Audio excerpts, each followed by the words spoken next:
What's happening? What is happening? Welcome in. My name's Jason Priester, Clemson Insider, here with you on a Wednesday rather than a Monday.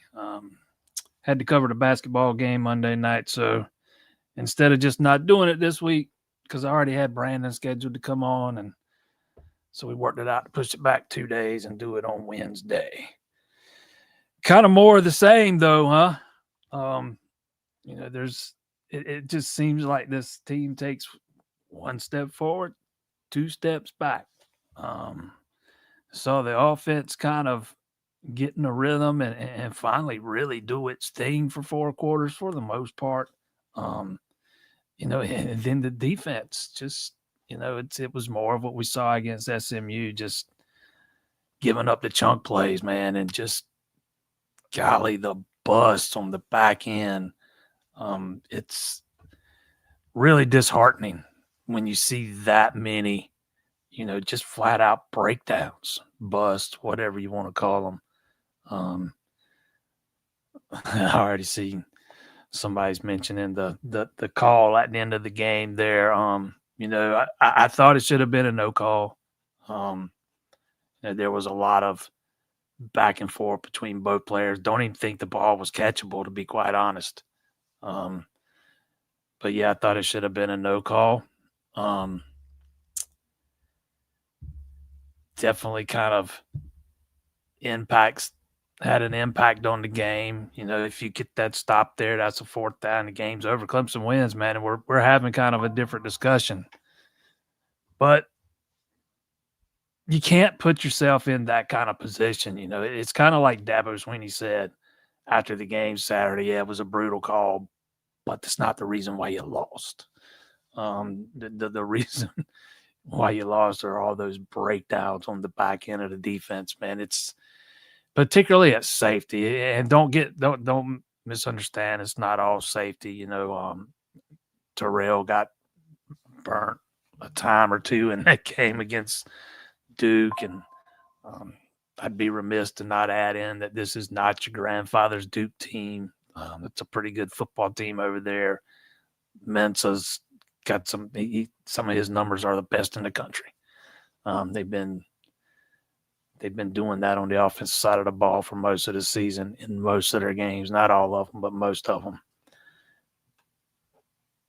But Clemson just made it too easy for them. Just made it too easy. Thought the offensive line probably played their best game of the season. Finally started to see some of Gideon Davidson. A lot more Tristan Smith with Bryant Wesco out. Thought Cade played pretty well considering, he still wasn't fully healthy. Did everything they could on that side of the ball. Just didn't get really much help from the back end of that defense. I didn't even think the defensive line played. I thought they played okay for the most part. Serviceable. Was it elite? No, but it was okay. It's just the back end, the back seven really, because the linebackers had some issues too. But it's really the safety spot that really stuck out, man. That play that they gave up right there before halftime was a big one. That if you're Khalil Barnes, you cannot let a guy get behind you there. That's number one, and it's exactly what happens. Tink Kelly Clemson's just got nobody that can play the nickel right now. Tink keeps getting beat there. His backups, Corey and Gibson, who's probably more suited to play corner than nickel, to be quite honest. But then you get Ricardo Jones, who's kind of learning on the job, and he gets some busts, and he's up and down. And Hannafin, who's not, he's pretty good from a physical standpoint, but he's not that strong in coverage. He's just got some issues on that back end, man, that I just don't know there's a whole lot you can do about it till the offseason. Thought there were some interesting things that came out of Dabo's presser yesterday, though. The biggest thing that really stood out, and it's not the harping on the officials, although he makes a good point about the accountability and stuff, but to me, it was him talking about how he's gotten away from relying on his own instincts. You hear so many fans talking about how he's stubborn, and he even said, people like to call me stubborn, but I believe in my conviction. I think's how he said it. So that's probably not something a lot of fans wanted to hear when he said he's gotten away from, believing in what his gut's telling him, believing in his convictions, and that he's probably listening or has been listening to too many outside voices. Because that's pretty much what he said in a roundabout, in a short, condensed version anyways. For all those who want all these outside hires and these fresh voices, man, that's probably not going to sit well with you. Although he did not get into specifics with what he was actually talking about. Now, he could very well have been talking about, evaluations and how they evaluate players and those kind of things. But I found the comments interesting nonetheless. Before we dive into it, I want to thank our sponsors over at A-Glass, 2 locations right here in the PD, one in Florence, one in Sumter. Take care of all your auto glass needs. They do replacement, they do repair. You can get yourself a free quote today at myaglass.com. If you're in Sumter, you can get a hold of them at 803-607-9130. If you're here in Florence, it is 843-256-6378. All your auto glass needs, A-Glass. All right. First one here. Learned a lot from Dabo's press conference. Glad he was honest with us this time.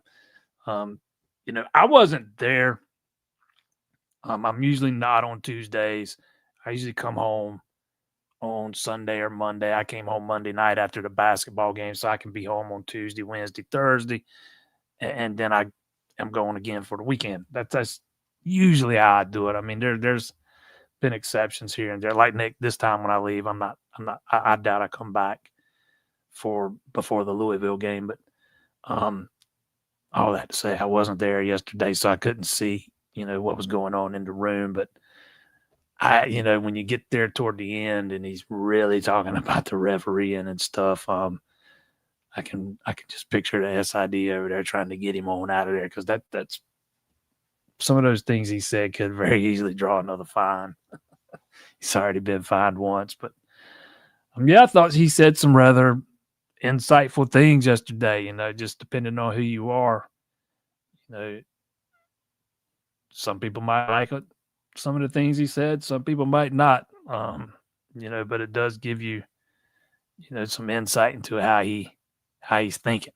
Talked about how he doesn't really believe in firing coaches mid-season, which, we already all knew that anyways. It's something he's never really done. And to me, I mean, you can be like South Carolina. There's nothing wrong with it. They've already fired an O-line coach. They fired their offensive coordinator, a guy that I've griped about on here plenty of times. But there's really nothing you can do to really address that to the offseason anyways. You're not going to go out and hire a new OC this week if you're South Carolina. Matter of fact, I think Beamer said they got one guy that's going to call the plays, and then they're going to handle the game planning and stuff collectively. That's kind of just a short-term thing. But to me, I don't see anything wrong with, especially when you're in this kind of season, man. I know fans want their pound of flesh right now, but I don't really think there's anything wrong with waiting until it's over and addressing it all at once. It's just a matter of taste, to be quite honest.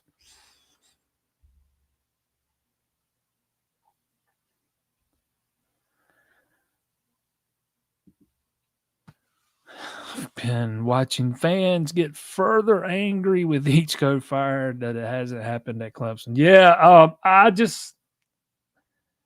think it would have to be something, drastic if Dabo's going to make a move like that in mid-season again. It's just not something he's done. He said yesterday he doesn't even really believe in it, so we don't even have to assume that anymore. He's actually told us that now, but again, I mean, I get the frustration. I mean, I'm sure everybody else does too, particularly when you're 3-5. But let's say, it's just for example, that the safeties have been so bad this year.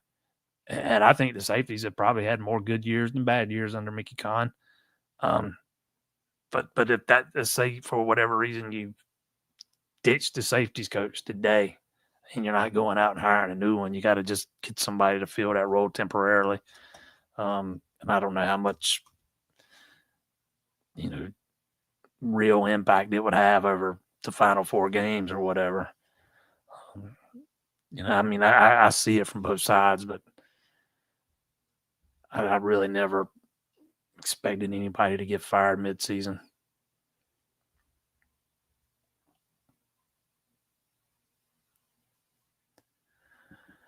Who would have guessed in August that the college football playoff committee would end up viewing the Big 12 as a better conference than the ACC? If you'd have told me that in August, I might not have been all that surprised. Neither one of those leagues get a whole lot of respect. You're basically, it's a fight to see who can not be the worst, as far as national perception goes. But yeah, Clemson and Florida State have not held their end up. Miami's dropped another game now. They've already got 2 losses. I'm remembering that right. Yeah, SMU beat them. And no matter what Virginia does, they're the highest rated ACC team. They're just not going to get a lot of respect. I don't care what they do the rest of the season. That's just the way it is. They're going to have to go out there and beat somebody in the postseason, start earning a little respect. And after that, it's kind of Louisville and SMU. So, it kind of is what it is. It has been one crazy ACC season, though, man. Georgia Tech finally gets knocked off. It's just, it's so much harder to go undefeated now than it was 5, 6, 7 years ago. The portal's kind of brought a lot more parity to the game or to the sport. But what's happening in the ACC this year kind of reminds me of what used to happen in the Coastal every year for like a decade. You just never knew what was going to happen in the Coastal from one week to the next, and it's kind of going on league-wide this year.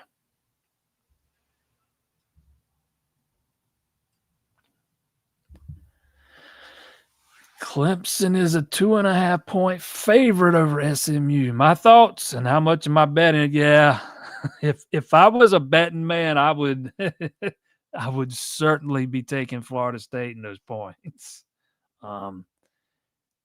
It's odd, man. Clemson has been favored in every game they've played this year. Every game they've played. I understood it with LSU. You absolutely get it with Troy. You understand it the next week when you go to Georgia Tech. And I remember saying at the time, I thought the spread against Syracuse was a little too big. And Syracuse comes in here, thumps Clemson. And still, rightfully so, you were favored against North Carolina and Boston College, but you come home, you come back home against SMU, and you're. I can't remember what it was, but it was closer to double. What was? No, it was 3.5. I can't remember what it was. Then you're, a touchdown favorite or whatever it was over Duke. I can't remember. I might be getting the two mixed up, but it's almost like Vegas is not watching this team play. But yeah, if I was a betting man, I'd certainly take those 2.5 points in Florida State all day long. They finally broke their winless ACC streak last week by putting it on Wake Forest. It'd been like 400 and something days since they won an ACC game. But that streak is no more. I was kind of hoping that when they came in here next week, we could say it was Clemson looking for their first Power 5 win at home in over a year against Florida State, looking for their first ACC win in well over a year. Can't do that anymore.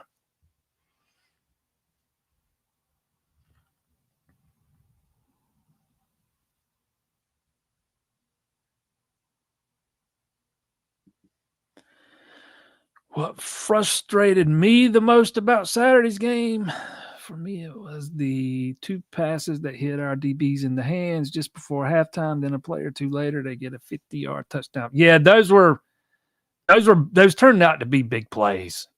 There's a reason why those guys are playing DB and not receiver, but you'd like to at least come away with one of those. But yeah, they ended up being big ones because Duke goes right down and scores after that second one, I think it was, if I'm remembering right. But it's been a big problem for this team not being able to force the turnovers. The first couple of games, it looked like this was going to be a team that kind of excelled at forcing turnovers, and then they just go into this rut where they haven't forced many since. And when you're struggling the way they are, those are the kind of things that can create momentum. They just haven't been happening.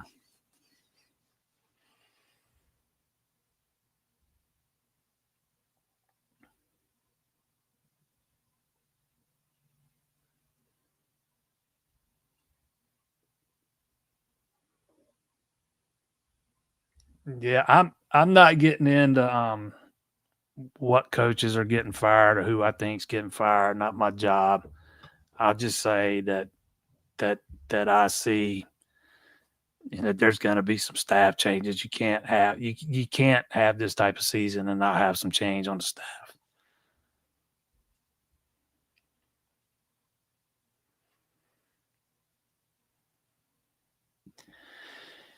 Any insight into why Lucas hasn't even gotten snaps in a while, or why Easy got 0 versus Duke? I don't think it's problems.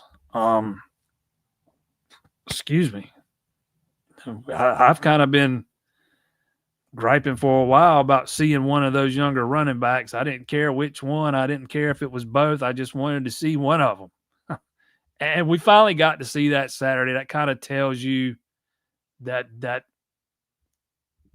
Gideon's the number 2 guy. When you're in a game like that, I don't know that you're going to see a whole lot of the third running back. As far as Lucas, he is definitely.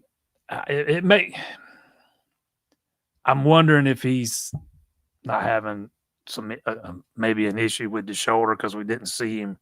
We haven't really seen him at coverage at all past couple weeks. I don't know that. I'm just throwing that out there as a possibility. But I do think Terrell and Hampton are probably the 2 best cover corners. And they played like a majority. Look, Terrell played 70 snaps against 2, Hampton 65. Strozier played 20.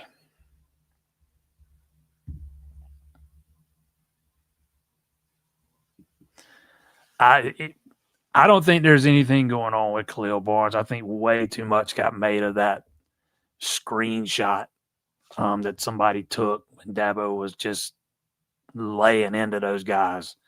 You can, if you're watching something on television, man, and you hit the pause button at just the right time, you're going to get a weird looking face on whoever's on the screen from time to time. And I think that's what happened there.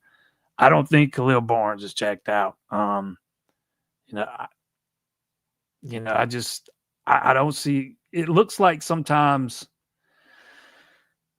I mean, I have seen some instances on some replays where maybe, let's just say, I can see why some people might think that. But I don't see a whole lot of lack of effort. I think Clemson's problems Saturday were mostly just missed assignments and busts. To me, that's more about a lack of focus than a lack of effort. But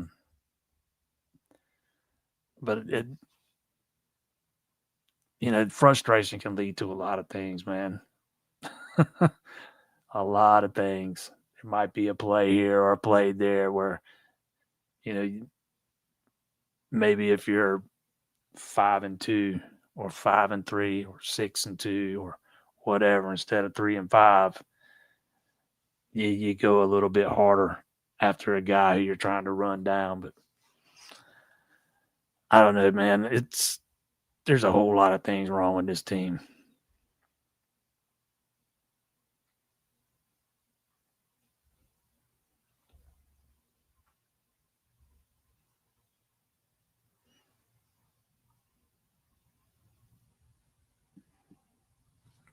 Conversation we would be having if they had won is how bad this defense still can't let the refs decide a game.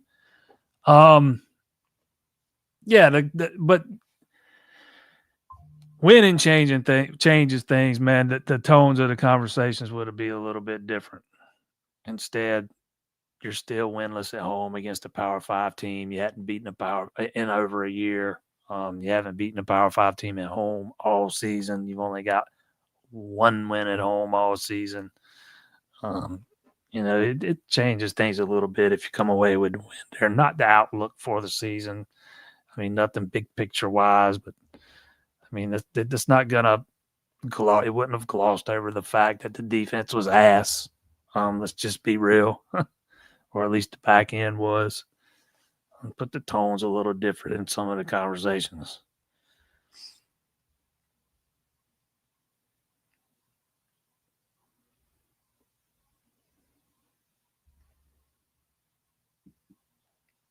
Yeah, I think Adam Randall's still running back number one. If you listen to Gideon's presser yesterday, he talked a little bit about the pass blocking aspect, how it was something he rarely did in high school, which means he's had to learn it since he's been at Clemson, which can be a big ask of a guy to grasp all that in his freshman year. He looks like he's done a pretty good job. He looks much better now than he did, early September when he got a few opportunities to get in there. But he actually credited Matt Luke first with helping with that. He says Matt Luke's in the running back room every other day, I think he said, making sure those guys know what to do from a pass blocking standpoint. And then he got around to thinking, giving some credit to Spiller after that. But I thought it was interesting he named Matt Luke first. I could be reading nothing into something, but yeah, Randall looked pretty good Saturday too. It's amazing what a running game can do, man. It's amazing what happens when you lean on it and make it a point of emphasis and you don't abandon it halfway through the first quarter.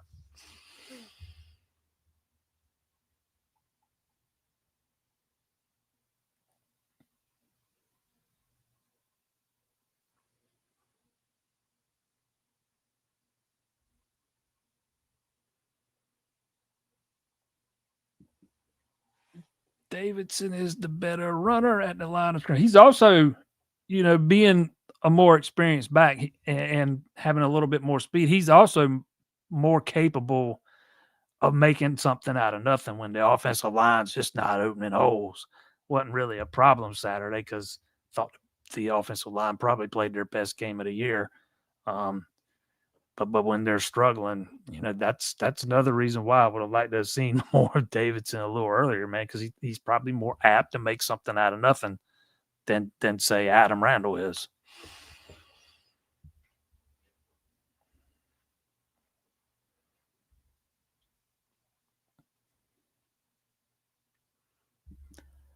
I did, in fact, go to the basketball game. My first thought is New Hampshire's terrible, terrible. Ace Buckner looks like he's that guy. He looks like his daddy, man. There's a lot of similarities there. He's just got a nose for the basket. But, just after one game, and it's a small sample size, there's not a lot to take away from that thing because Clemson got out. They wanted to tip, missed their first shot, forced a miss on the other end, and hit a three, when they got on the second possession, and they were off to the races. And it was never in doubt. It was never competitive. Just some general impressions were this is a team that looks like they're not going to be as reliant on the three ball this year. They really made the effort to get the ball down, feed the ball down closer to the basket. I'll be curious to see how they hold up against some of the bigger teams they play in ACC play. You got guys like Carter Welling and Jake Walling and RJ Godfrey, and I'm missing somebody I know, but you don't have that one true big man. They're all, like forwards, big forwards. So we'll see what happens when they match up against some ACC teams that actually have some size. But it looks like they're going to have some depth. Maybe you can wear teams down. But it's still a little too early to say. But I thought it was a good first start. Those two freshmen, man, they're impressive too. Zach Foster, he took off on a dunk. I think it would have been his first points of his career. He took off, and man, he did not come off right when he was jumping, and he missed the dunk. Felt kind of bad for him. He came back and got one later, but Chase Thompson, one of the other freshmen, I forgot how many minutes he played, 18, 19, 20, something like that. He didn't even take a shot. But, man, I thought he played really well defensively. Man, he's got a really high basketball IQ. I think both those freshmen are going to help this year.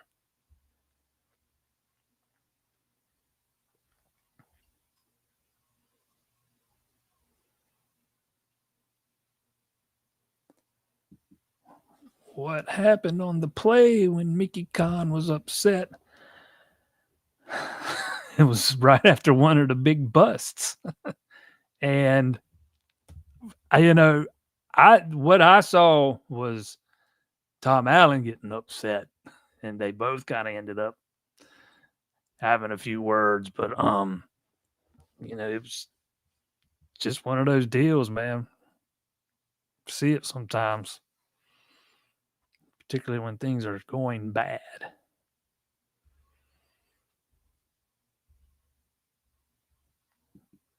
Does Dabo regret firing some coordinators? I have not gotten any hint of that, and I don't know why he would.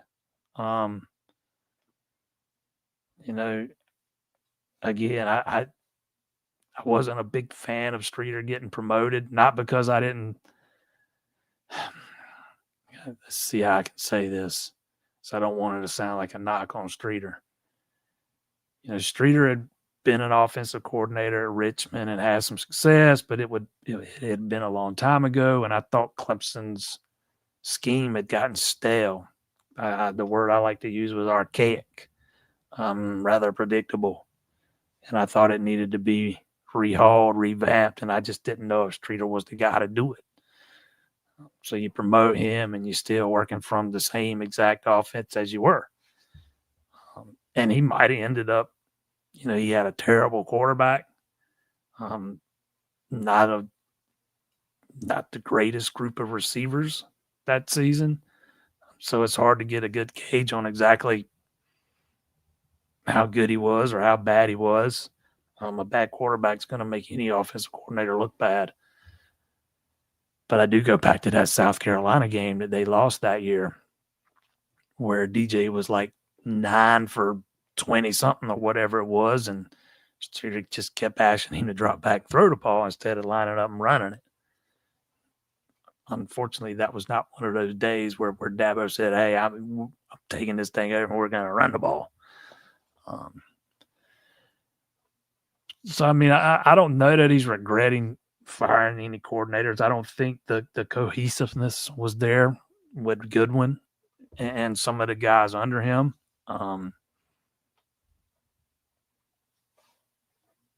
Maybe might have, in hindsight, you might have needed to make another change or two on that defensive staff when you let Wes go, because there's going to be some changes coming now. But I don't know. I mean, I still think those are moves that probably needed to be made.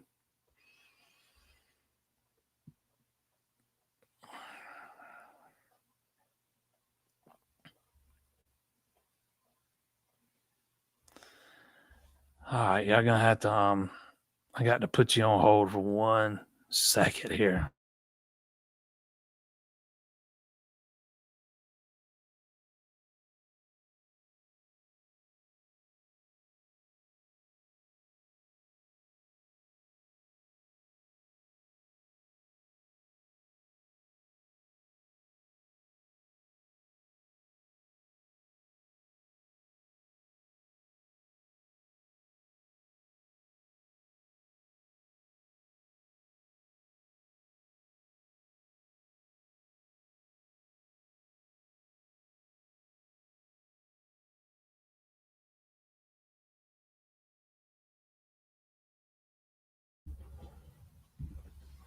Sorry about that. I had to go get on my dog. She knows she's doing by being bad. Don't look at me like that. Hurt Riley Soul to run the ball that much without the QB run. Yeah. I don't really that says it all.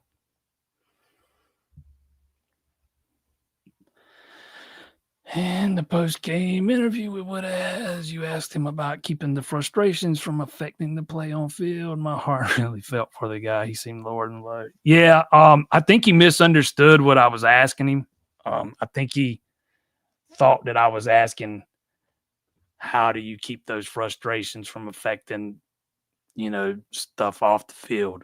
I was actually asking him how he I was trying to ask him how he keeps those kind of frustrations that he was already talking about from impacting how he plays on the field.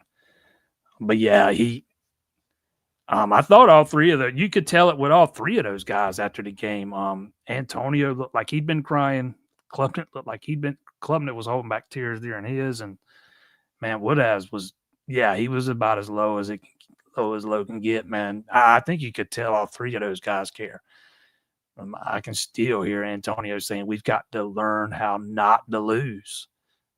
It's like this team just doesn't know what it takes to win. They just not learned that for whatever reason. But yeah,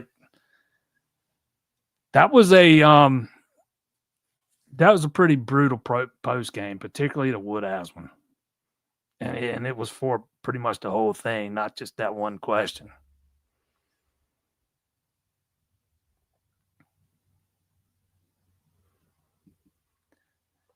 Yeah, Bakich is killing it on the recruiting trail. I think he's got 5 top 100 guys right now. The only question is how many of those guys actually make it to campus. The latest one, he's one of the best players in the country. He's guaranteed to get drafted high.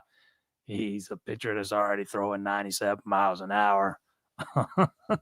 There might be 2 or 3 of those guys that don't make it to campus, but I mean that's the way you got to do it. You got to recruit that way. You got to take your chances, and if some of them move on, then they move on. Kind of like you did with golly, I can't even think of his name right off the top of my head. But one of they got a commitment from a transfer. His daddy used to play at Clemson for the basketball team. Weidman, the Weidman kid, Ryan Weidman. You take that commitment knowing pretty much he's probably going off once he gets drafted. Well, he was pretty open about that, to be honest. But that's the nature of the beast in college baseball. You're going to lose on some of those guys if that's who you're recruiting.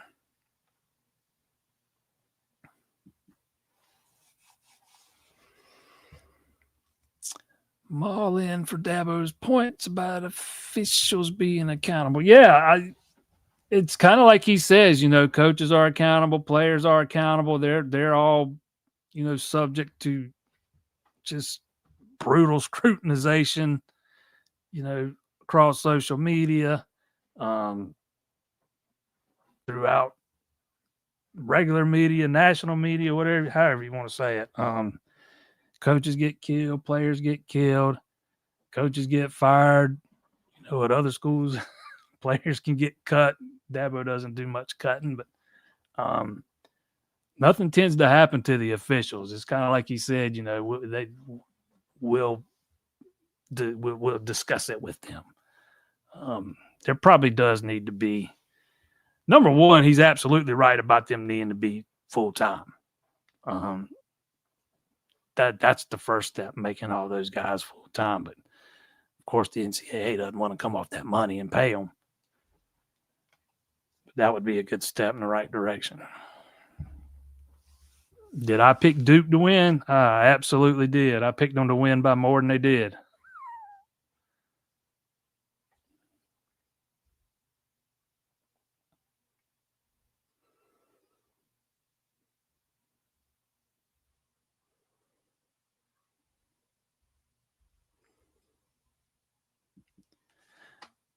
Imagine blaming officials to get the heat. I don't have nothing to say to that.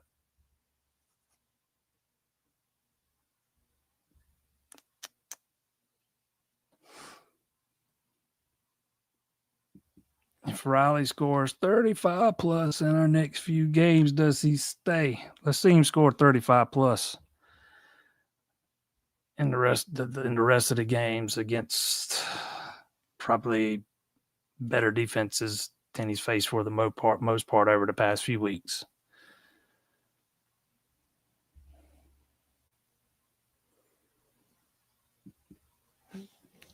Dabo said he's gotten away from his instincts and he planned to return back to trusting them. Yeah, I talked about this earlier. He didn't really get specific with that. So, I mean, I can't read his mind and know what he was talking about. I mean, it could have been as simple as something as the way they evaluate players to something as deep as how they approach their recruiting process. You know, I mean, there's a whole lot of directions you could go with that. I did find those comments very interesting, though.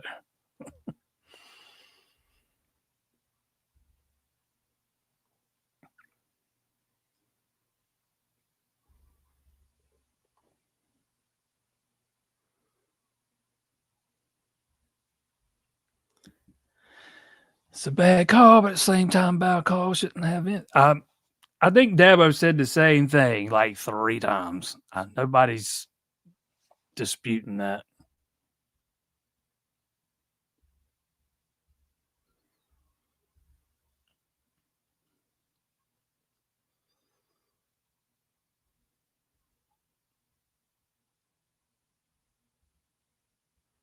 How did he backdoor into the ACC championship game just because Miami lost later than Clemson did? They all play the same amount of conference games.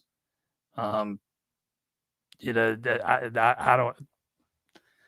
Just because Miami played one later in the season than Clemson did, that don't mean they backdoored their way in.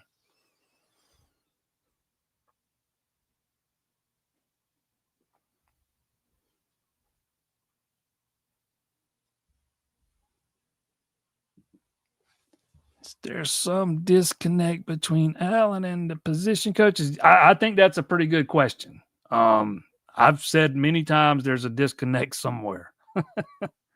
I lean towards thinking, yeah, there's a disconnect between coordinators and some of the position coaches. But that's just an opinion. I don't know that to be fact. I've also wondered if maybe there's a disconnect between head coach and coordinator on the other side of the ball. I mean, and that just I base that just off of some of the things that Dabo said throughout the season. He's been a little bit more critical of Garrett Riley than he has been of other offensive coordinators in the past.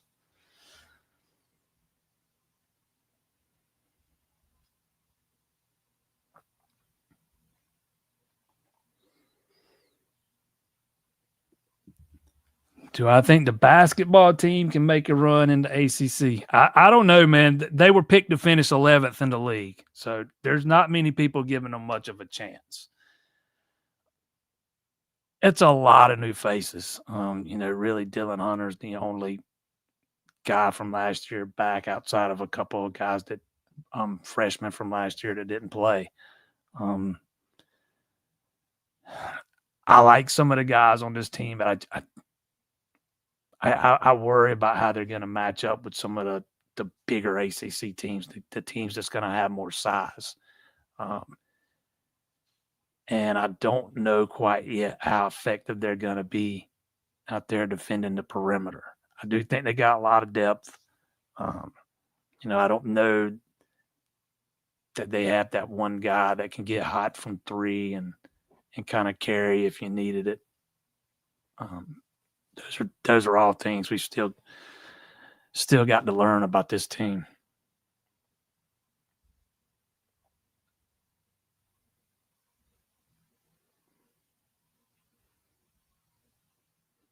Remember when a transfer punter was our biggest concern. And man, how good has Jack Smith been? Yeah. In hindsight, man, they sure could have benefited from having a safety or going to the portal and grabbing a safety or two, man. If you'd have told me when the season started that you were going to be relying on Ricardo Jones and Roland Hannafin to play as many snaps as they've played, that'd have been concerning to me. I really thought Shelton Lewis would kind of be the nickel and those two guys would kind of split all the snaps that they've kind of gotten this year instead of playing as much as they have. And it's been an issue.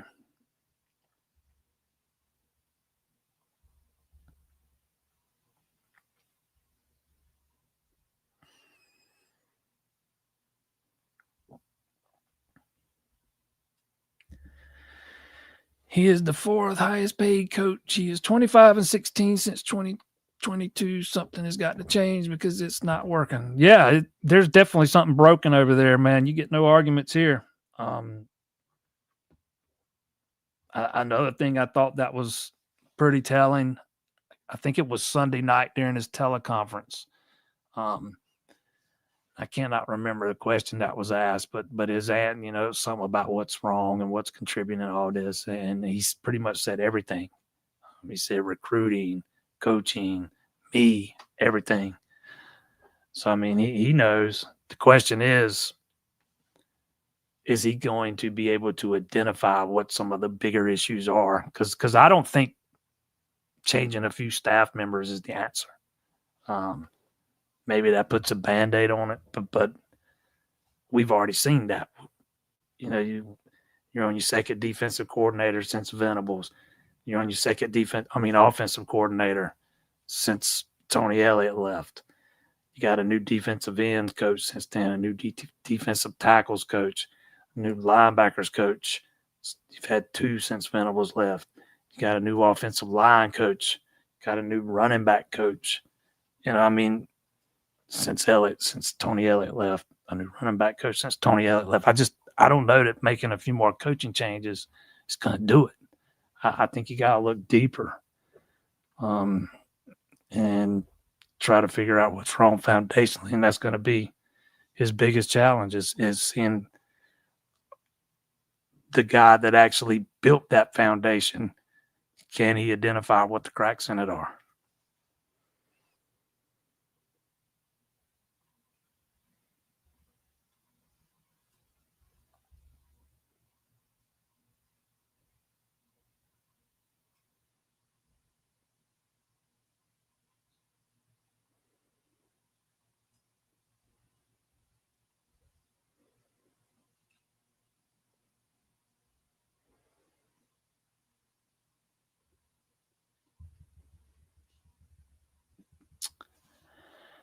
On the 2-point conversion against Duke was Peter Woods in coverage. If you look at it, he is seen not rushing the Q. I'd have to go back and watch it, but I think he might have been the guy that was. Duke. Sometimes you got to tip your hat to the opponent, but they had the perfect play call for that defense because the guy, I think it was Woods that might have been dropping back to cover him. I'd have to go back and look, but he's going to have a defensive lineman on him, so he had a mismatch.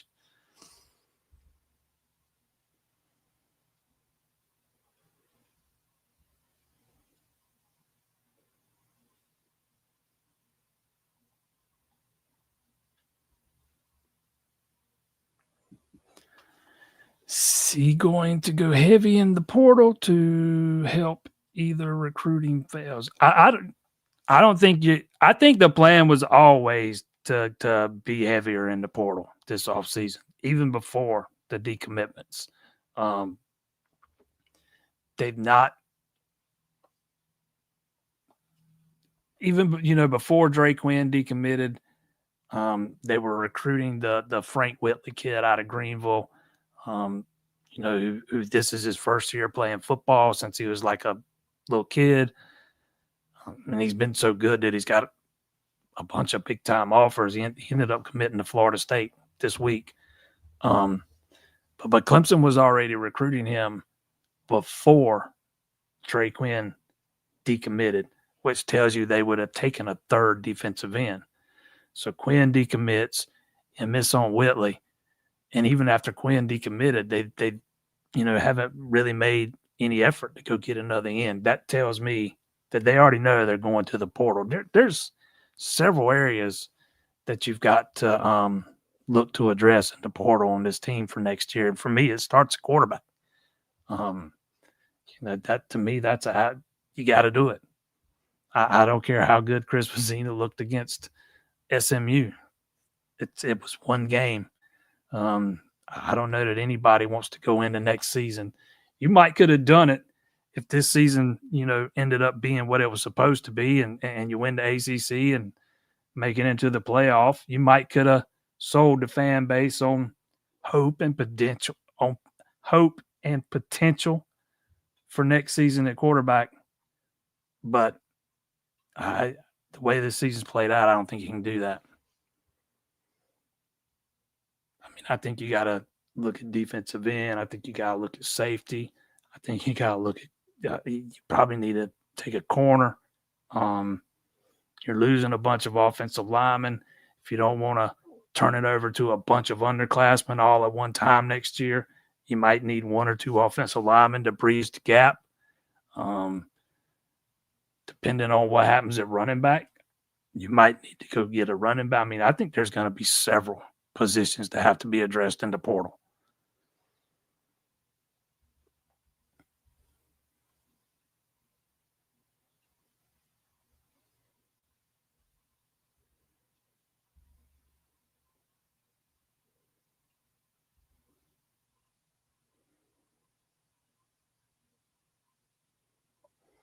I guess Brandon got tied up. I just realized, man, he's supposed to be around about 7:30.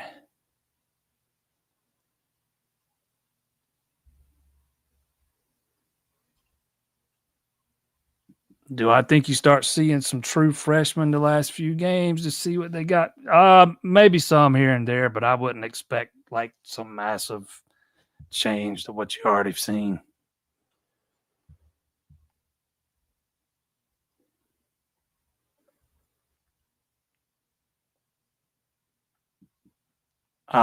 Yeah, I touched on this earlier. I thought it should have been a no call. Number one, I don't think the ball was catchable, and that's a component of a pass interference call. If it's not catchable, you're not supposed to throw the flag. But I thought I thought Terrell was going at him early. Then I thought he tried to run through Terrell, which, if you're a quarterback, you have a right to your ground. The receiver can't run through you. I thought it went both ways, and the flag should have stayed in the guy's pocket. My thoughts on Denson? No, I don't think you see him at all this season. I don't think he's ready. I don't think he's anywhere close to ready. He was extremely raw coming out of high school. They got a little work with him in the spring, a little in the fall, but he's been on the scout team all season. He's not getting reps during the season really, except on the scout team. It's going to be a big spring for him. But you can run him out there and let him run it some, but I don't think he's anywhere close to being ready to lead the offense full time.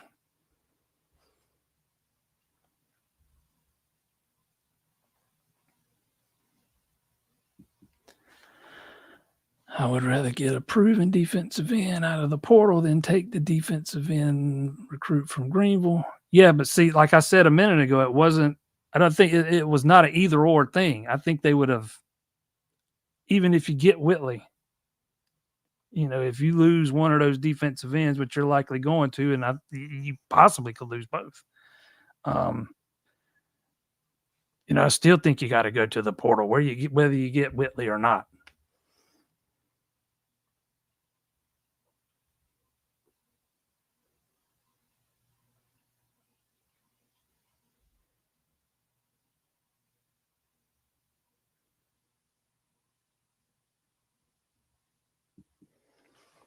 Yeah, I just kind of threw that in there.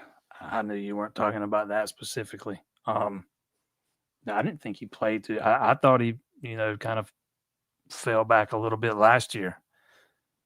I got some theories on that, but we'd have to talk about them face to face, not publicly.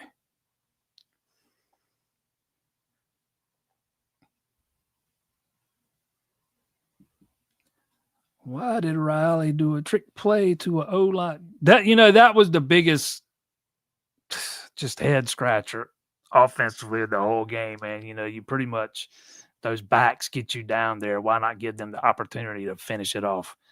I mean, I know that was a first down play, and you had two more shots after that. But still, man, but to be honest, that's probably Dabo.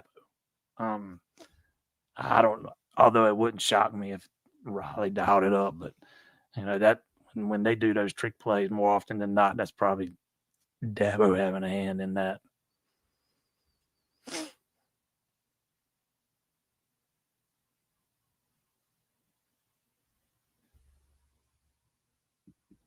Don't think Tom Allen. I think Tom Allen will definitely be back next year. I don't think he's anywhere close to being the problem on defense.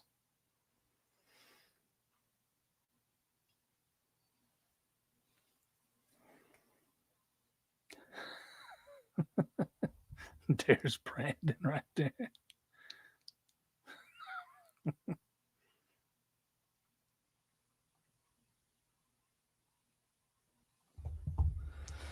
He's coming. Davis in a huge bright spot, was on the sidelines before the game, almost asked for your autograph. Oh, you didn't almost ask for my autograph on the sidelines because I was not down there. I must have a doppelganger or something.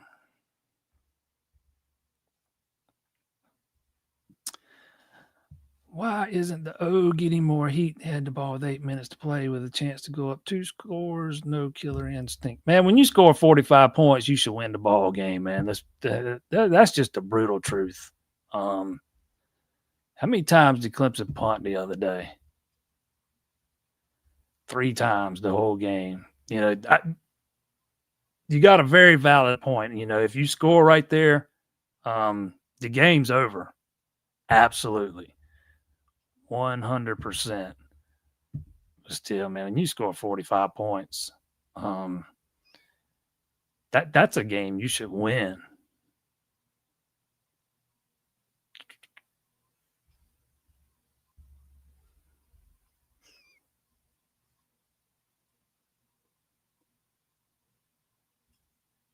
They got it out to about midfield and had to punt it. And they ran the ball twice on that play. When you're trying to not only, drive to go up 2 scores and kind of put the nail in the coffin, but also trying to kill a little bit of clock in the process, they ran the ball twice on that drive. Actually, I take that back. They only ran it once.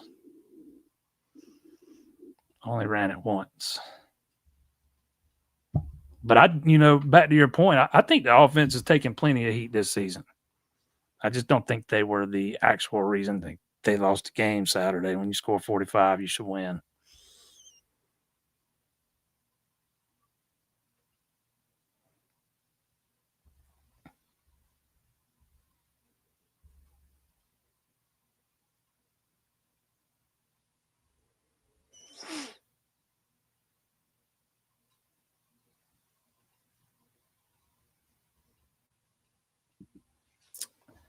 I'm all in on Dabo and haven't thought about any selling any of my stock on him. I know this year has been bad, but he seems unhappy and I fear he may leave. There are rumors out there. Should we be worried? Um, I think Dabo will be right back here coaching at Clemson next season. That's just my gut feeling on that. You know, I have not heard his name linked officially to any job. I have not seen him listed as a candidate anywhere. I have heard some speculation, but that's about it. Can't put a whole lot of stock in speculation.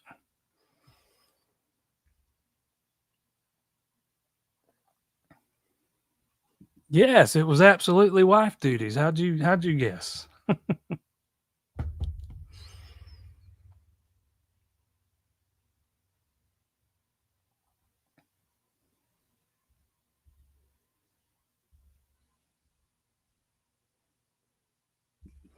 A version of that stale offense is up in Charlottesville and leading the league. Yeah, a version of it. One that's been kind of updated along the way, not the same exact thing.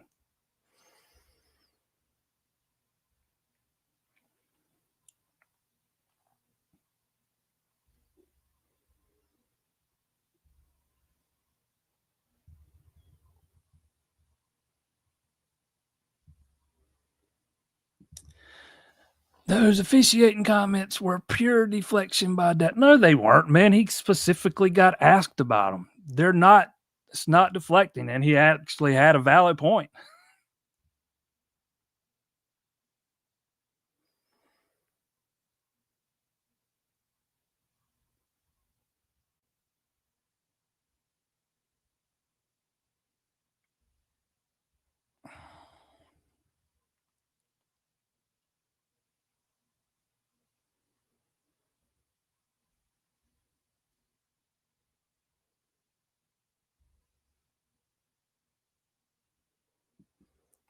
Yeah, Riley was extended. His contract runs through the 2027 season.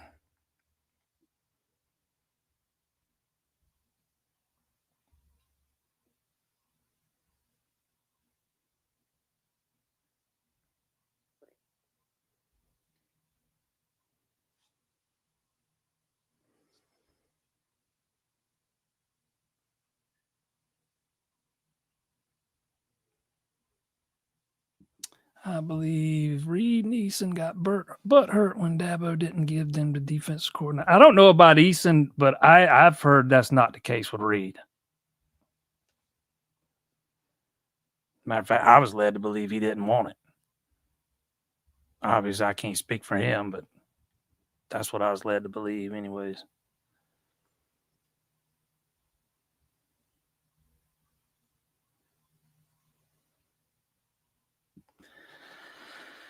If changes are not made, do you see us continue to drop out of getting any 4 or 5-star recruits? Clemson's current recruiting class is loaded with 4 stars. Seems like people don't think the star rating matters, but I beg to differ. Seems like it's always been pretty accurate. I know Cade Klubnik has absolutely turned out to be every bit of what a 5-star quarterback should be. So did DJ. I mean, star ratings are just one tool. They are not the be all end all. And there are a lot of 5 stars that have been busts. You know, but to answer your question, I don't know what you mean by, I don't know why you think there's no changes coming. I mean, it's been pretty widely reported by pretty much everybody out there that there are changes coming. Some surprising ones at that. I'm expecting some massive changes on the horizon. I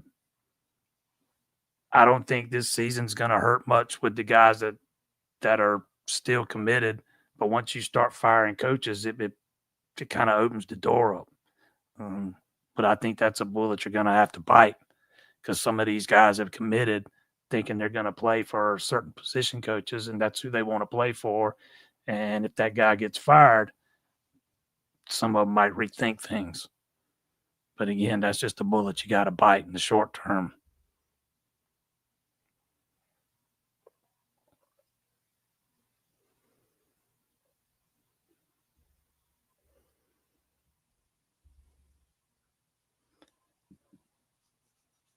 How much does this season affect recruiting? Not even for the 26 class, but 27. I think it's absolutely having an impact on 27.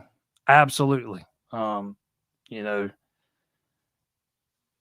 those are the guys that Clemson will start offering next summer. Excuse me. Those are the guys Clemson just started offering last summer.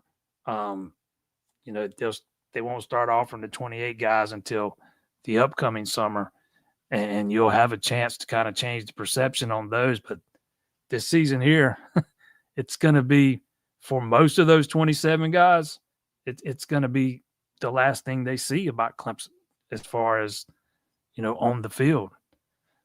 It's going to take a hell of a sales job for those 27 guys.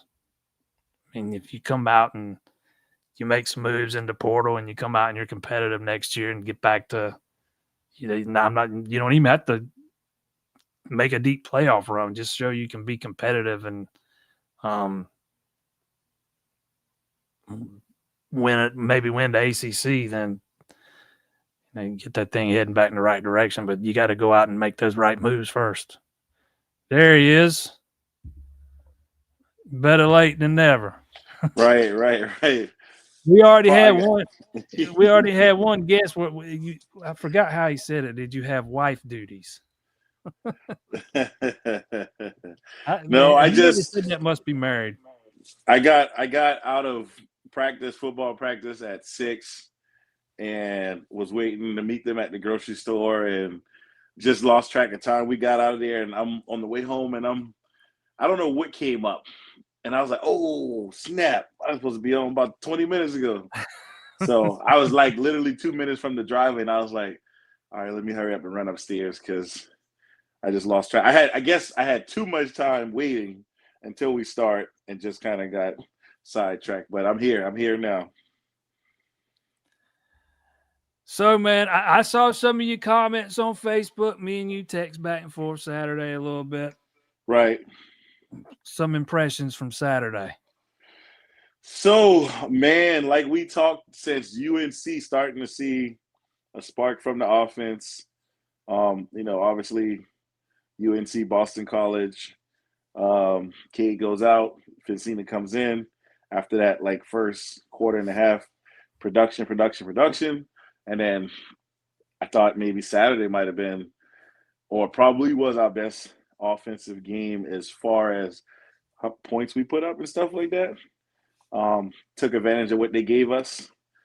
But just very, you know, wowed by the defense lately. You know, we knew SMU was going to do some things, obviously. Veteran team, veteran quarterback. But didn't see Duke, although their quarterback and receivers have played a lot of ball, just didn't see them scoring that many points at home, you know, especially that many busts. Yeah, especially, you know, we lost to them 2 years ago when they had the veteran quarterback Riley Leonard, and they were good that year too. And obviously we started off slow, sluggish, had a fumble return all the way back, you know, had whatever. Multiple fumbles inside the 5. Right, but just thinking like, okay, we're gonna, you know, Duke, we're gonna beat Duke.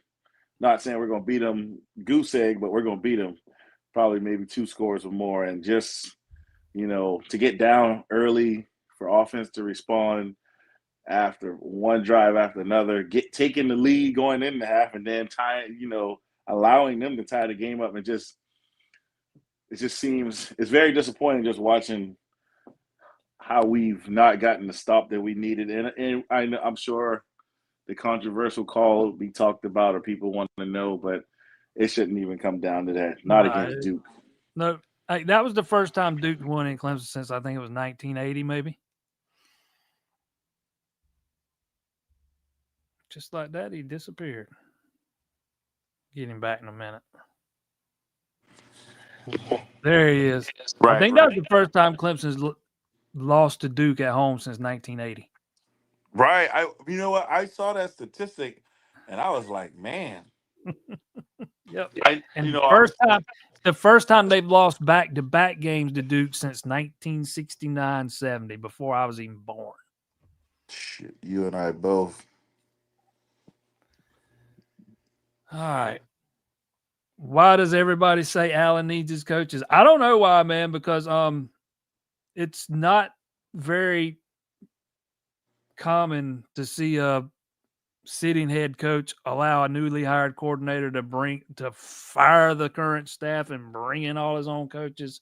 I've been asking for somebody to give me an example of that for about 3 weeks now, 4 weeks. Nobody's given me one yet. Yes, It just it's doesn't not really. usually you see him bring in a guy or maybe two. Even Allen brought in a guy with him, but you don't see Yeah, him come in and fire the staff and hire their own. yeah. Now, if it was a obviously head coach, he could fire everybody. Say, all right, I'm bringing these guys, but you don't really see that with a coordinator. And I'm not sure if it's more so. I'm gonna just be honest, and I've been trying to explain this to people since Saturday. There's a lot of blame being put on coaches, right? And I get it. There's a certain extent you can say okay, some play calling here and there. Um, but again, for some of the things that's blatantly seen, a coach can't go stand out there with 20 seconds in the half and say, "All right, don't let him beat you deep. Don't let no." That's the cardinal rule. Everybody knows that. Don't let nobody behind you. Yeah, and that's Like, exactly what was told to those guys. like that. Like you can't blame Tom Allen. You can't blame Mike Reed. You can't blame nobody for that. That's an execution on a veteran guy's behalf. The same guy that had that sorry look in his face when Sweeney was over there chewing them out. You can't blame that. That's not a coach's fault. Now, a coach will take the heat for it, but that's not his fault.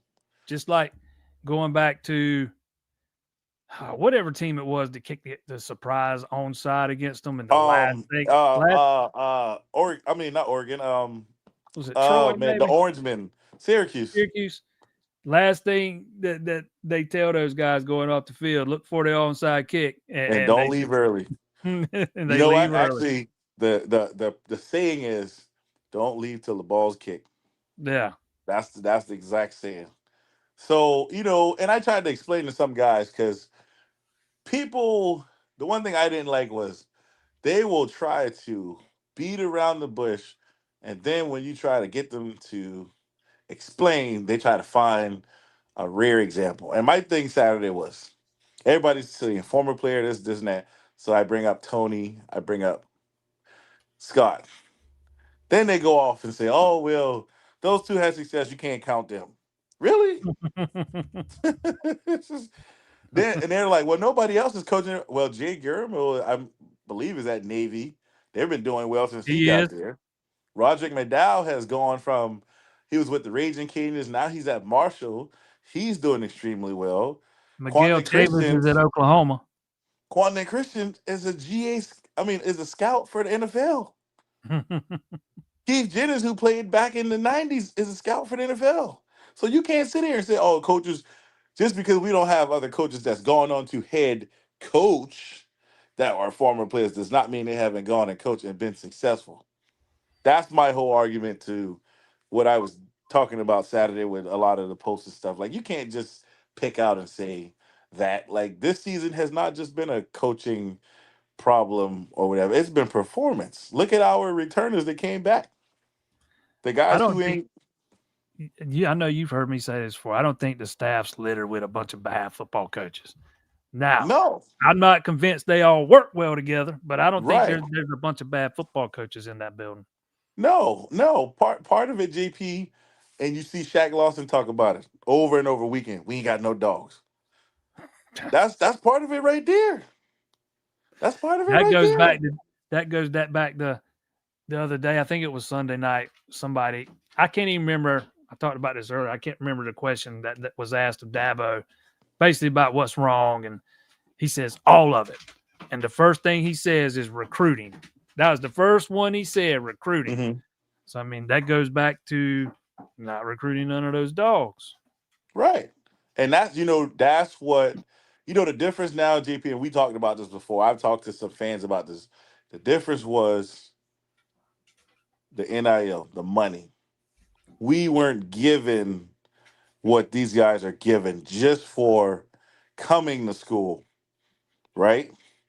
We had to earn honors throughout the year as far as accolades, and we had to put ourselves in position to get to the NFL, to get a signing bonus, You a was playing for contract. that money, not getting it Yeah. in college. Yeah. Nowadays, it's like, man, you mean tell me 18, 19, 20, 21, I can make quarter, half a mil, million of dollars, and I can stink up the rest of the year and still got my money? That's what we're dealing with. Yep. Over under on 4 staffers being replaced. I would just say I would put the number at 4. Whether it's over that, under that, I'll let you be the. I'll let you guys discuss. But I think the 4 is about right where the over under line should be. Right. All right. When was the last time Clemson scored 45 points against the Power 5 team, Power 4 team? They Power actually 4. did that 3 times last year. Right. They scored 59 against North Carolina State. They scored 49 against Wake Forest, and they scored 48 against Virginia. That Virginia game, last time Clemson's won against a Power 4 team at home, and that was on October 19th. Mm-hmm. Did you have a nice trip?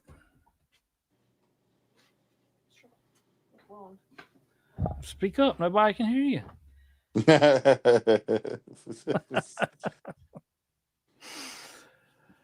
Oh, here's a good one. I think our players fit a 4-3, not just 4-2-5. The 4-2-5 reminds me of Kevin Steele defenses. I've never seen it work well. And our DBs, linebackers, and DBs are always out of position or running the wrong dang play. I'll say this. With the way these offenses are set up now, when they're spreading you out more, you got to play a lot more nickel. It's just the nature of the beast. Wes played a lot of nickel last year. Even BV was kind of starting to play a lot of more 4-2-5 before he left a few years ago. I mean, not as much as Yeah. we've seen the last 2 years. What I will say to that is 4-3 was more run schematic heavy. And Run for teams schematic. in like 11 Right. personnel or 12 Right. personnel. Now 4-2-5 is you're trying to I'm gonna just put it away. You're trying to find an Isaiah Simmons guy that can play that nickel, that when they get And in Sam. that 12 position, he can come down and say, all right, I'm now the Will, the Sam, the Buck, the whatever.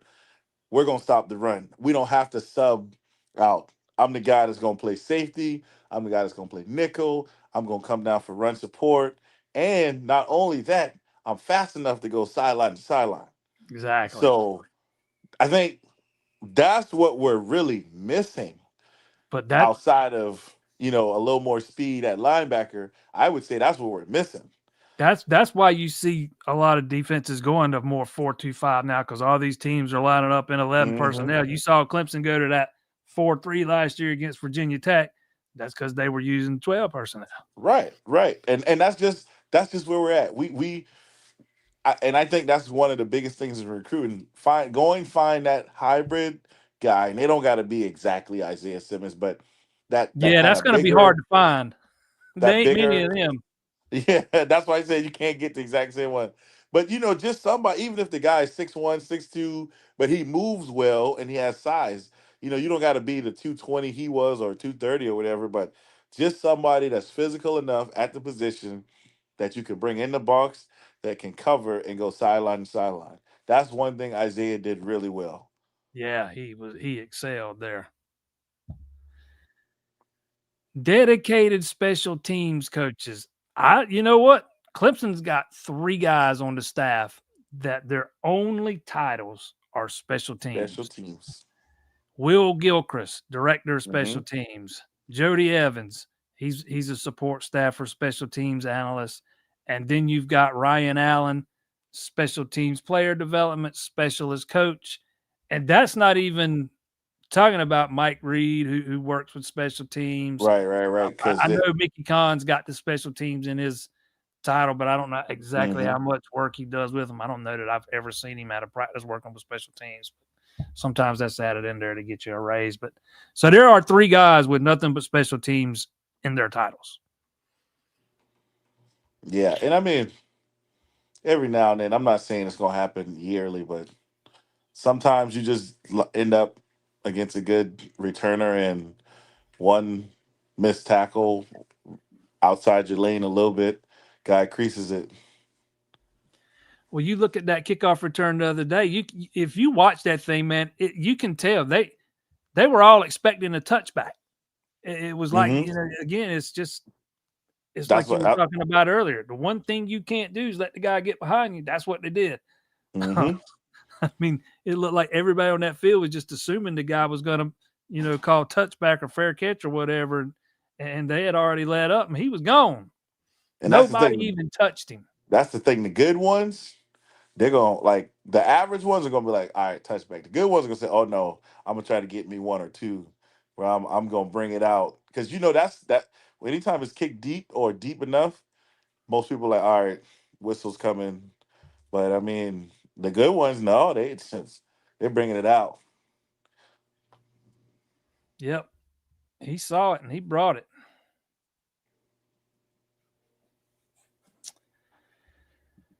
Oh, I love Dabo as a leader, as a person, as a football coach. I fully expect him to make the changes necessary to win big again. Team isn't lacking talent. Whatever is missing, I am certain he knows what the issues are. I hope he pays the fine in pennies. My wife left the dang house because I was screaming at the TV. I completely expected that to be a turnover on downs. Again, though, man, you can't let it get to that point. Yeah, I mean, I'll say this, especially in a game like that, like Yeah, Duke. one of those Like shootout games. if that was LSU or Alabama, one of the bigger games, like, and I'm not saying AC game isn't as big, but nobody expected us in a shootout versus Duke. I'm just going, let's call a spade a spade. And for the most part, that call shouldn't be what justifies us winning or losing. It should have been buried maybe a series or two ago. Shouldn't have been getting beat. And again, how much are you going to try to say coaching or player accountability? I mean, if anybody looks at how Tom Allen did at Penn State when he had guys, cornerbacks, safeties that could cover, he could send 5, 6 over and over. Look at what Brent Venables did when he was here and now in Oklahoma, when you had guys that could line up in man coverage. Yeah, sure, they might give up a pass here and there, but they were dominant enough to give your defense 3 and 4 seconds to get back there, not 6, 7, and everybody in the world knows you can't cover that long. You can't, not especially not with a mobile quarterback. A pocket passer, yes. Mobile, no. They'll eat you alive all day. Heck, So, JP, what me and you talked about is, I mean, what I tell people is you got to dissect the game from all aspects. Look at it from execution. You know, you know, is there a bust MA and or did we just put them in the wrong coverage or scheme? You know, 9 times out of 10, the scheme's there. The yeah, player they just just bust. isn't there or it's a bust. You But you know? you you hit on something just there. Everybody wants to know why Allen's not been so aggressive. You just said it. You just don't have the Yeah. guys on the back end that can cover one on one that And long. and, and JP, I'm a single this one out too. Prime example. Early in the game, Terrell goes on a blitz. Where's the safety? Nowhere to be found. Their best wide receiver catches it wide open, high steps to the end zone. Nobody And within 20 now yards. and now they're wondering why. Well, why, man, we only send four. We only send four. That's why we send four. That's why we You got send four six right back there. there, still can't cover. Because we try to send five on a delay blitz and safety ain't getting over. That's not a coaching You can point. see That's it. a performance. That's an MA. That's called a misassignment by the defense. You could see it almost immediately because Terrell just turns around with, "Where's the help? Where's the help?" Right. So I mean, man, it's tough, and I know I've been giving a lot of heat on Allen lately, because at the end of the day they take a lot of responsibility. But when you dissect the game, man, some things I mean, they can't go out there and tackle, and they can't go out there and be the one with the blown assignments, and that's what we've been seeing lately, a lot lately. All right, here's one for you. Kind of change the mood here. Your favorite memory from playing at Clemson? He says he flips Um, out a little bit time every time he sees you on here. um, my favorite memory. Oh man. So I would either go to, you know what? I'm just LSU is probably my best memory, and outside of me graduating, obviously, I would say LSU victory because we we knew how talented we were. We knew with Sammy going out, it wasn't going to affect us. But most people thought, oh, one of the best players out, we probably get crushed now. And just to, people talk about it all the time, just how that game kind of solidified we were taking the next step. The next step of, that you had the whole Clemsoning thing where we do so well, then we lose the bowl game, like, how what happened to West Virginia. We couldn't get over the South Carolina hump, in the Spurrier days. But that LSU game was kind of the pivotal point of what was done prior to me getting to Clemson, me during Clemson, what Swinney was building. And when people look back now, everybody says, that 2012 year, that was the game that kind of made those guys take the next step. So I kind of like, and I always, you know, talk about that a lot just because everybody likes to talk the fourth and 16, the this and that. How if you were there or watching with 3 minutes to go, you thought the game was over. And who would have thought we would have came back with no time left on the clock to win it by a field goal? I So that's I probably one of my best memories.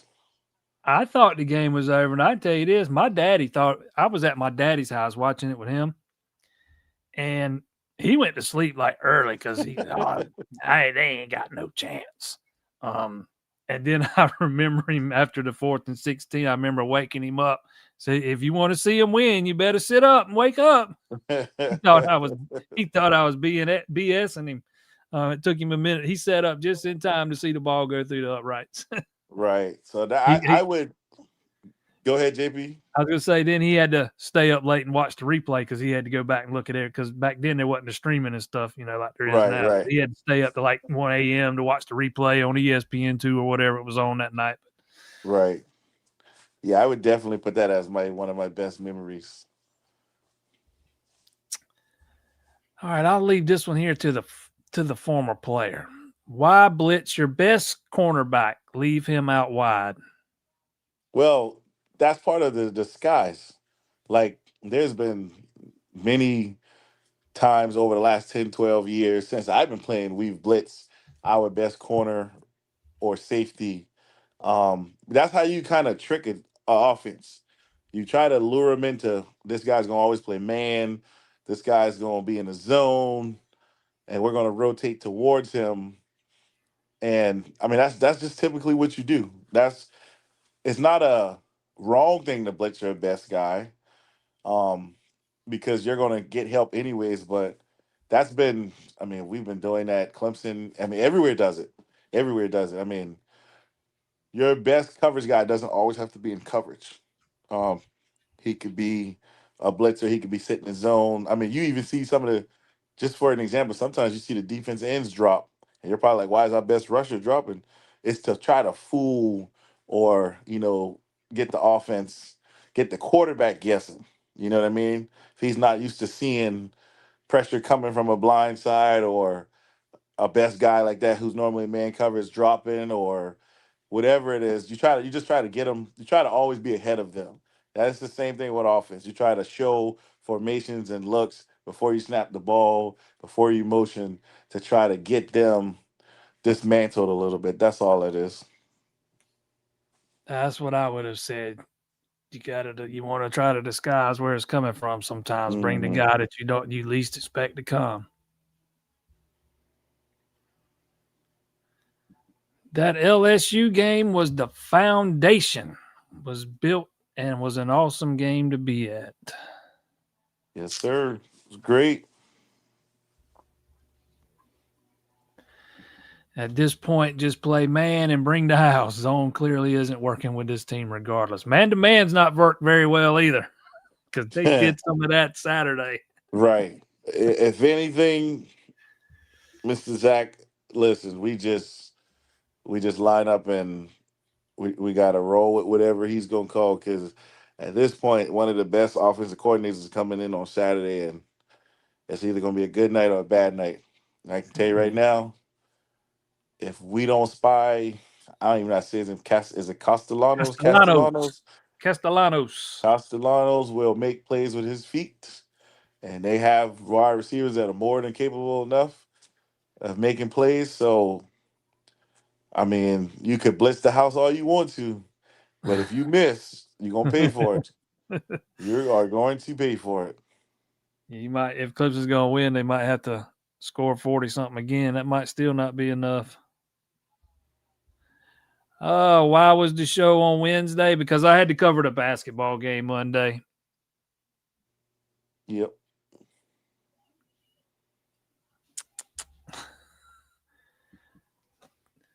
Tired of hearing backhanded cuts at Duke. Duke beat Danny Ford's most talented team in 1989 and cost us big that year. Got to play who's on the schedule and beat them all, nothing else. Hey, you don't get no argument from here, but man, it's just been.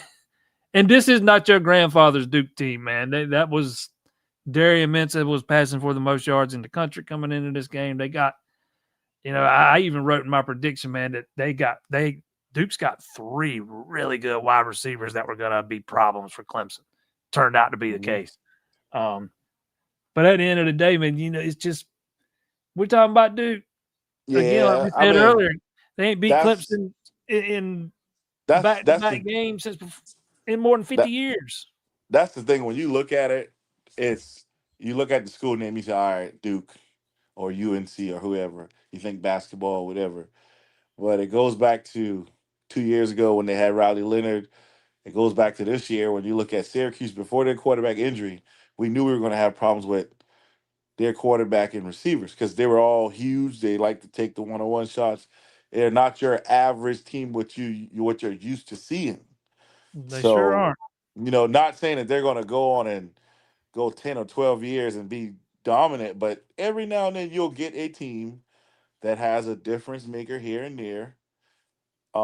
That's been there, guys that they either get out the portal or they've just been there 3 years, played a lot of ball, understands, and they get a veteran guy that can play, and it just happens. I mean, so I would agree to what you just said, JP, as well. Like we knew going in that quarterback receiver wise was going to be a focal point where we would have had to either slow them down or make plays when we needed to, and obviously they made more than what we did.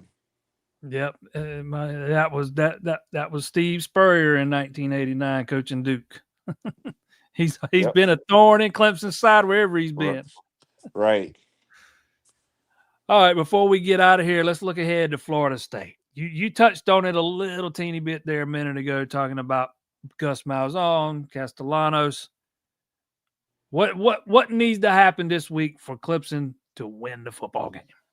I'll be completely honest, JB. We can't start slow. I mean, we cannot start. We can't afford the way we're playing defensively right now to start slow. So one, we gotta be productive on offense. We gotta go drive for drive and match their energy, or take advantage of the opportunities that we do get. I'm not saying that as good as Gus is and they can produce points. Anything can happen. Fumble here and there, pick here and there. Just like last week, we had 2 opportunities to get 2 interceptions to hit us right in the face. So it very well can be to our advantage. But we got to take care of the ball on offense. We got to score points. And defensively, how about for once since the Troy game, can we get a win at home? Can we defend home? Can we get stops? I'm not saying goose egg, man, but it's been shown this year that they can be stopped. They can, if you look at their 3 losses, they can, you can rattle Castellanos a little bit if you send some pressure, get them, put a spy on them, hit them early. We got to have that. We haven't seen that from our D line. We have not. I say outside of the UNC game, maybe Boston College, haven't really hit the quarterback like that. And now to their defense, we've also got a bunch of bogus roughing the passers call. There's been multiple ones, multiple times that's happened. I kind of feel the defensive side, but I mean, this is a game where, man, they could really run us out of home if we don't do the things we're capable of doing. So 3 points, score, take care of the ball, take advantage of the opportunities we do get on defense. Yeah, you touched on it there. Florida State has got the 16th best scoring offense in the country. They average 34.4 points a game, and Castellanos and his legs are a huge part of that. He's not the if you can you're not going to shut him down running the ball, but if you can kind of contain him and minimize the damage he does and make you beat him with your arm, that's the path to me. You got to make him beat you with your arm. Or with his arm, and keep him contained and limit those running lanes. And to me, that's if Clemson's going to win, that's what they got to do. Right. All right, man. I appreciate you coming on again tonight. It's always a pleasure.